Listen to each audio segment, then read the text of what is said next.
my dear friend and sister, Chancellor of Nairobi University, Professor Kiama, Vice Chancellor, friend Patrick, ministers, ladies and gentlemen, let me begin by first and foremost wishing you all a good afternoon and to say what a great honor it is to be here at Nairobi University to accept this role of global champion for the Africa Adaptation Acceleration Program. And I want to thank you, Professor Kiama, for hosting us here today, as I also thank Ban Ki-moon and the entire leadership of the Global Center on Adaptation for giving me this responsibility, a responsibility that I accept with great humility. Indeed, I am fully committed to driving forward the African Adaptation Acceleration Program, an agenda that we are desirous to drive, especially in Africa, which is really crying out for bold and visionary leadership in this context. And this is because as a continent, Africa has been the most adversely affected by climate change, and as such, for Africa, adaptation to climate change is not just important, but it is also a survival strategy. Let me once again thank His Excellency Ban Ki-moon, the chair of the Global Center on Adaptation and the former Secretary General of the United Nations.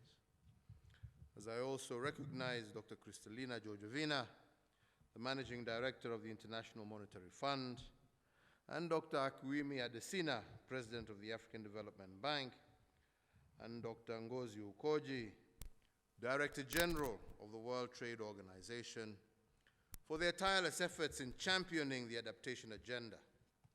And I do believe with support from friends like this, I am confident that we shall reach our goal. And why is the African Adaptation Program the right plan for us? And why at this time? This is because, as we have all heard, it is a program made in Africa by Africans, which puts our young people at the very heart of the adaptation agenda. It is as an adaptation champion, I will indeed follow to the call of being the voice of the voiceless Africans who are crying out for a climate resilient and prosperous future. Ladies and gentlemen, none of us need to look very far to see that climate change is an existential threat to every single country on the African continent. And it is not just a distant threat. We are living and experiencing this threat, and we are currently in the eye of the storm. For 3 consecutive years, for example, poor rainy seasons in Kenya, in Ethiopia, and Somalia have forced us to face the worst drought in over 40 years. And what does this mean in human terms for Kenya and our neighbors when harvests have failed? And whereas we stand, over 3 million of our livestock are dead.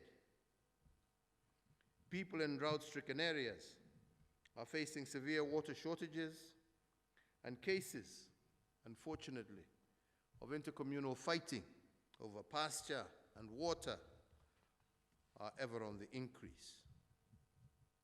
Indeed, as we speak today, over 4 million Kenyans are in need of food assistance, and close to 1 million children under 2 years are malnourished.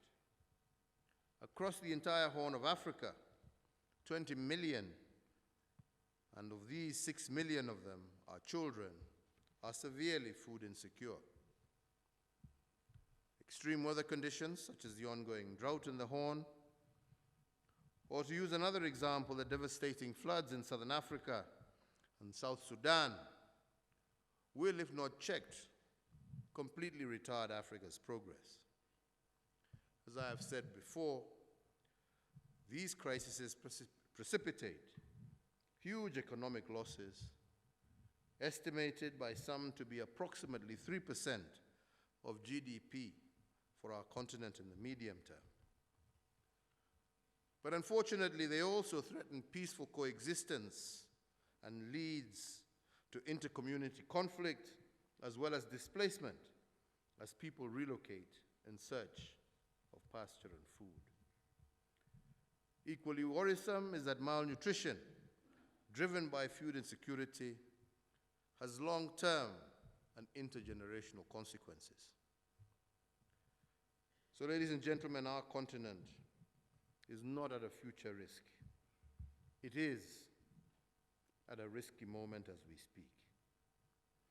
At a time when many across the continent, when many African nations are already struggling as a result of the COVID-19 pandemic, and even before we could recover from the damage done to our economies by this pandemic, we now are currently faced with another threat, the war in Ukraine, that has severely driven up fuel and food prices and also added to our food insecurity.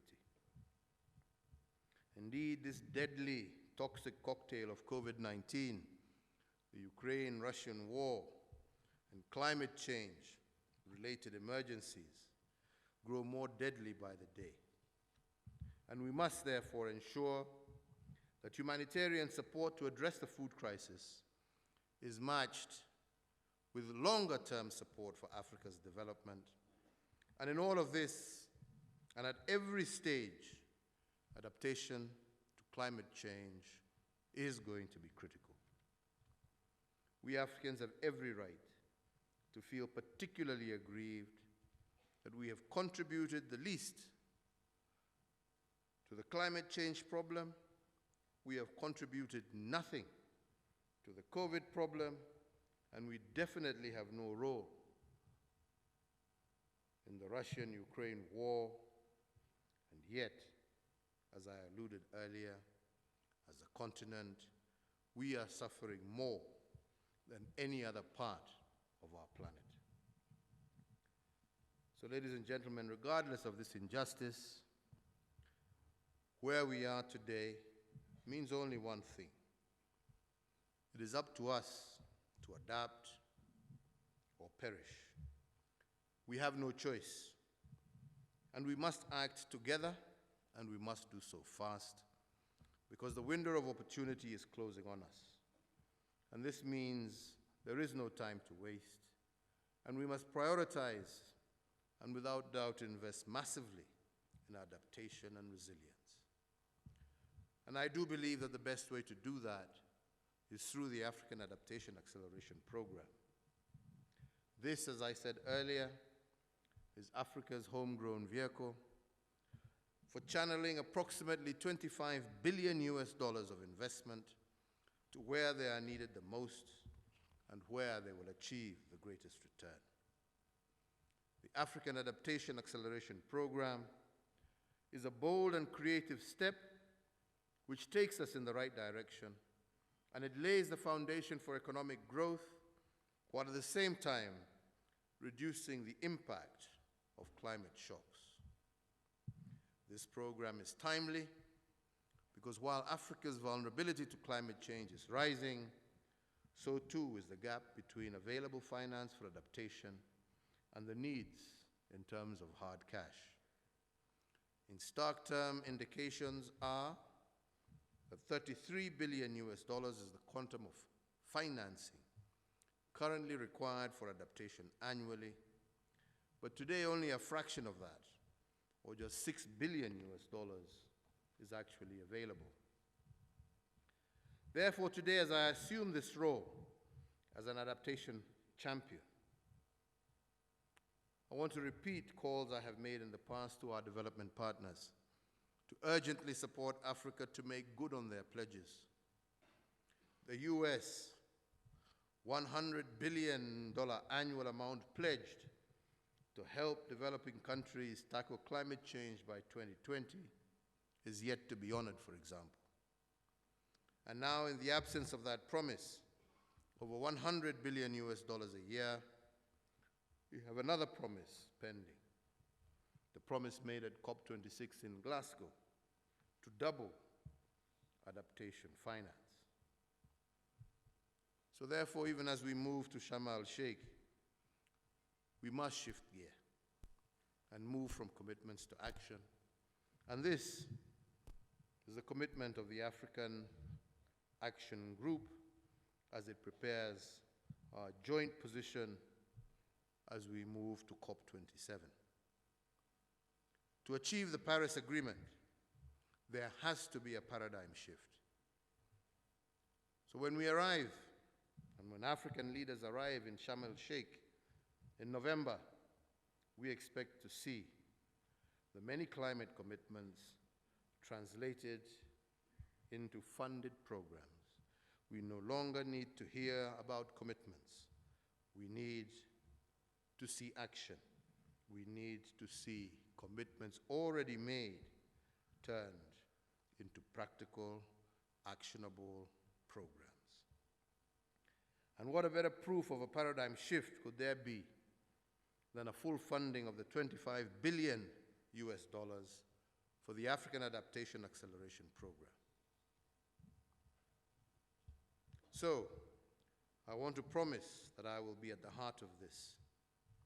Internationally, I and others will be calling for the full mobilization of the African Adaptation Acceleration Program as the most effective vehicle for receiving the financial pledges made by wealthier nations and for delivering on behalf of Africa.